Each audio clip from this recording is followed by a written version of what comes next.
Well, comedian and mental health campaigner Ruby Wax has been a staple on our TV screens for more than 4 decades.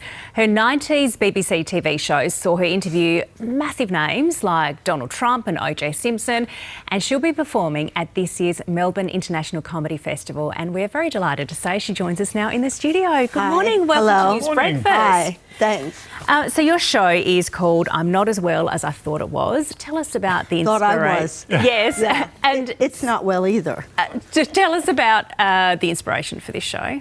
Well, my inspiration was, in Wizard of Oz or in the Iliad, if you're smarter, they all go on journeys to find themselves or to find meaning. So during lockdown, I thought I'm going to go do that. I'm going to go on these unusual journeys and see what I come up with.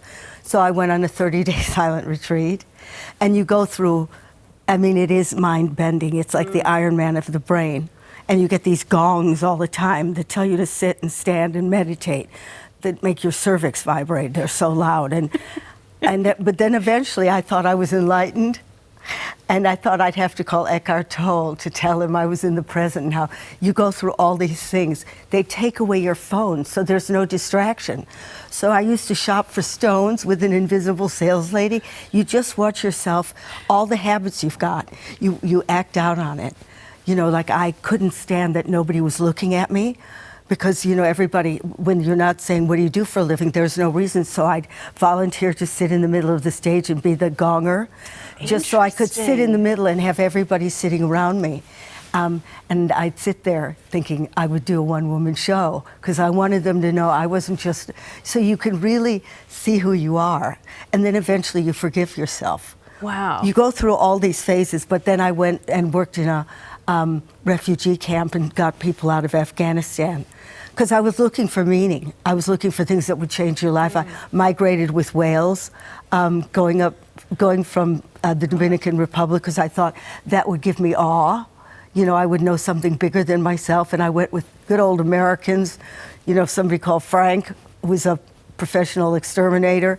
And then all these women that were healers on the spiritual whale quest. Wow. Only me could end up with these people. Yeah. Ruby, was there anything left for you to do after all this enlightenment? Well, I got stuff left for the next book.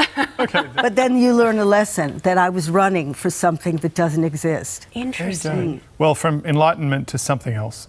We've been playing some of the clips today. Donald Trump. No. Donald Trump. 25 years ago, I love some of the highlights of this. You met him, and let's off just his plane. Yeah. So yeah, what did you think of him? What did he think of you, even back then? He hated me with such, so detested me, because I wasn't coming on to him sexually, so he couldn't put me in place. And then at one point we got in, after he threw me off the plane, because the first thing that came out of his mouth was he wanted to be president of the United States. So I thought, this guy's a comedian. So he threw me off the plane in Arkansas, which is very dangerous, if you don't have a nappy on. And so then I had to look for Donald for the whole show. I found Melania. I found her, and I was standing next to her because she couldn't speak, and I could hear the ocean. And then I finally did find Donald, and we were in a car together, but you don't see that. And he told me what he likes to do with women, thinking he would shock me, but I shocked him back. So then he started to like me, because I became as animal as he did. So what do you think when you see him now? Do you think, has he changed, or are you? Well, he used to have one hair, because my makeup artist did it, coming out of his nose, and then she swirled it around like a Mr. Whippy, and now he has a whole dead hurt on his head. Right. Otherwise, he's a savage. But I say it in a loving way, because I was enlightened. There you go. You also interviewed OJ Simpson. He was adorable next to Donald. Really? Well, no, he tried to stab me with a banana at the end. Do you have that? I don't know, maybe. Let's see. Did he actually? Yeah. Oh. Yeah. No, apparently we don't have that vision. You don't? But there you go. Wow. They said, OJ, open the door and surprise Ruby. So he opened the door and he surprised me. He went, with a banana. Oh, but the camera crew was in front of me, so I thought they're going to get it first. Oh.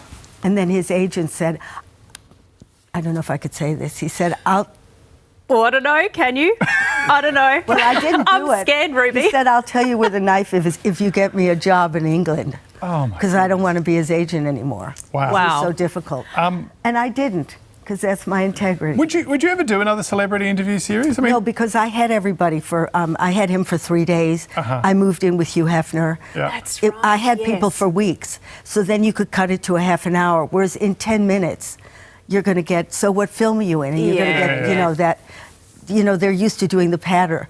But with, you know, with Bette Midler or Tom Hanks, I got on my knees and I said, make this last. But because I made them laugh, they said she can stick around, and they tell their PR agent to get lost. Okay. So I'd spend weeks with, well, a week usually. Wow. And I get them in my address book, and that was a score. Right. That was a score. Tell us, you've been, you know, as we started to introduce you, you're a campaigner and advocate for mental health.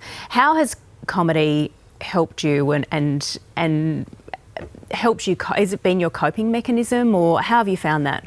My insides don't know what I do for a living. It's like, do weather girls have shingles? So I happen to have depression. You know, I don't know that I have it. When I have it, I wouldn't be sitting, I'd be melted on the sofa. But I got an OBE for having depression, so it's really worthwhile having a mental disorder because the Queen likes it. And you get a little bow. And we had the Lord Lieutenant with his sword. And I couldn't go into the palace because I'm American. So they said, do it where you feel comfortable. So I picked a mental institution. Oh. And so that we had inmates and then my friends. And there was a big debate whether he could bring in the sword.